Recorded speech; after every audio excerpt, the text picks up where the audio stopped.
అందరికి నమస్కారం. నేను మీ గొరటిపాటి ప్రేమ్ కుమార్. దైవ సేవకులు పాస్టర్ ప్రవీణ్ పగడాల గారు మరణించడం చాలా బాధాకరం. ఈయన మరణం క్రైస్తవ లోకానికి ఎంతో తీరని లోటు. ఎంతో గొప్ప దైవ సేవకుడితను అకస్మాత్తుగా యాక్సిడెంట్ చనిపోవటం అన్నది చాలా బాధ అనిపిస్తూ ఉంది. ఇతని మరణం పైన కొంతమంది హేళన చేస్తా ఉన్నారు. ప్రవీణ్ పగడాల గారు చాలా గొప్ప దైవ సేవకుడు. సాటి మనిషి చనిపోతే అయ్యో పాప అంటాం మనం. ఒక కాకి చనిపోతే కొన్ని కాకులు వచ్చి ఎంతో సానుభూతి తెలియపరిచి కావు కావు అంటూ వాళ్ళ తెలియని భాషలో, ఆ పక్షులు తెలియని భాషలో ఎంతో బాధపడతా ఉంటాయి.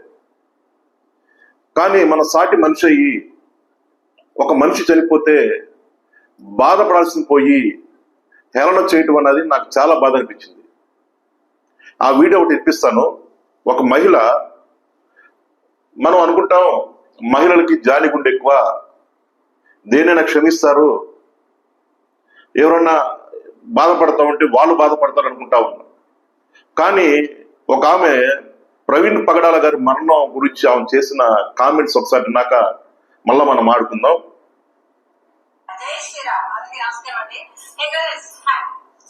అయితే ఈరోజు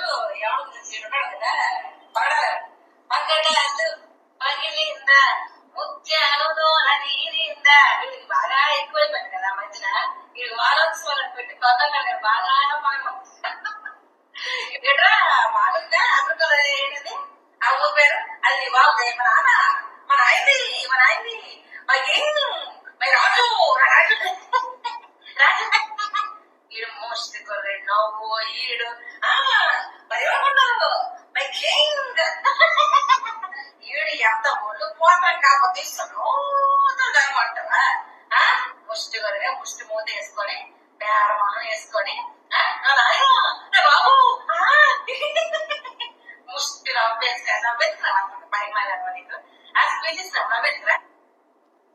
గమనించారా?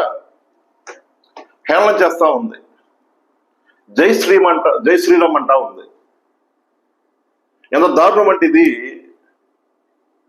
ఆమెకు మహిళ, అరే ఒక మనిషి చనిపోతే అయ్యో పాప అనాలి.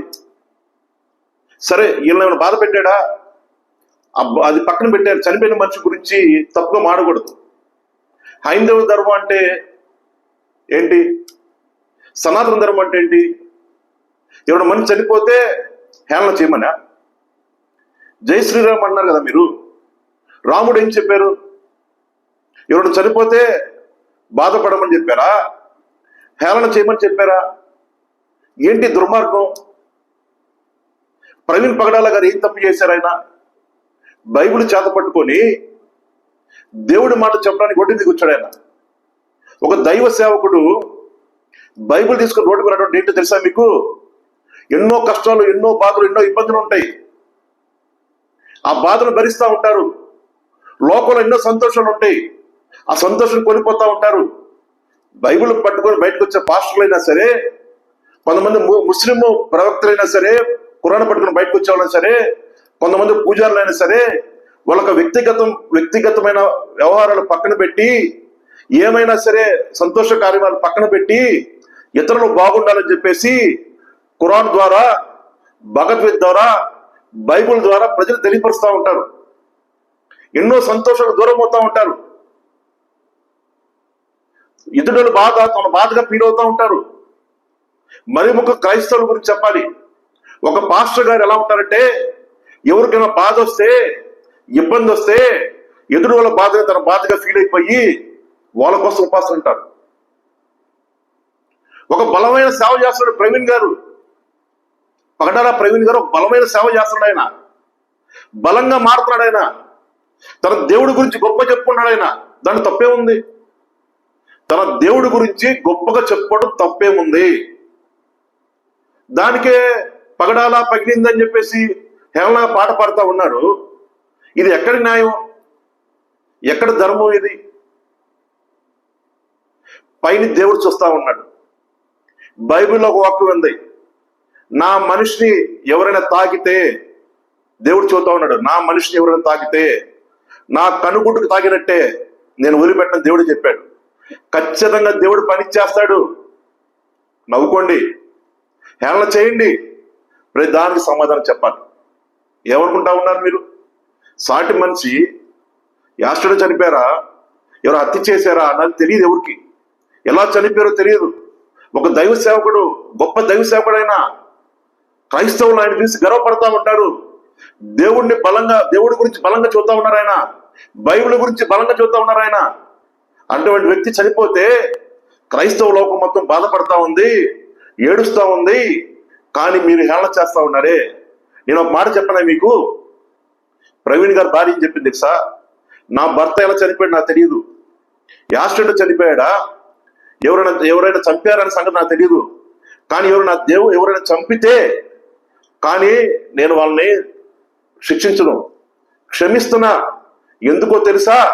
నా భర్తని దేవుడి దగ్గరికి పంపించారు, దేవుడికి దగ్గర చేశారు. దేవుడిని అడుగుతున్నామా, ఎవరికి ఇబ్బంది రాకూడదు, నా భర్త మరణం వల్ల ఎవరికి ఇబ్బంది రాకూడదు, నేను క్షమిస్తున్నా, దేవుడు పట్ల నేను క్షమిస్తా ఉన్నా, ఒక దేవుడు మనిషికి నేను క్షమిస్తా ఉన్నా అని చెప్పేసి ఆ చదువుతా ఉంది. మీరేం చూస్తున్నారు తెలుసా? నవ్వుకుంటున్నారు, హేళన చేస్తా ఉన్నారు. ఇందాక ఒక వీడియో చూసి ఒక అతను చూస్తా ఉన్నాడు, ఒక క్రైస్తవుడు చనిపోతే ఆ రోజు ప్రవీణ్ కుమార్ మాట్లాడాడు, ఈయన సంబంధం అంటా ఉన్నారు. క్రైస్తవుడు కాదండి ఆయన, మనిషి చనిపోయాడు, ఒక మంచి మనిషి చనిపోయాడు, ఒక దేవుడు మనిషి చనిపోయాడు. ఎవరైనా సమాజంలో మారాలి. ఒక ముస్లిం వ్యక్తి మారుతున్నారు వచ్చి, ఒక ముస్లిం వ్యక్తి బాధపడితే ఏడుస్తున్నాడు వచ్చి, ఒక హిందూ వ్యక్తి వచ్చి ఏడుస్తున్నాడు వచ్చి, ఒక క్రైస్తవుడు ఏడుస్తున్నాడు వచ్చి ఆయన కోసం. ఎందుకంటే మంచి ప్రవక్త అయినా, దేవుడు మనిషి అయినా, దేవుడు మాట బలంగా చదువుతా ఉన్నాడు. ఖురాను, బైబిల్లో భగవద్గీత వేరు అవ్వచ్చు, కానీ మనిషి మానవత్వం అని చెప్పేసి వాళ్ళు వచ్చి బాధపడతా ఉన్నారు. ఎందుకు వేరు చేసి మారుతున్నారు మీరు? ఎందుకు హేళన చేస్తా ఉన్నారు? ఖచ్చితంగా దేవుడు శిక్షిస్తాడు. నాకు చాలా బాధ అనిపించిన ఆ వీడియో వినగానే.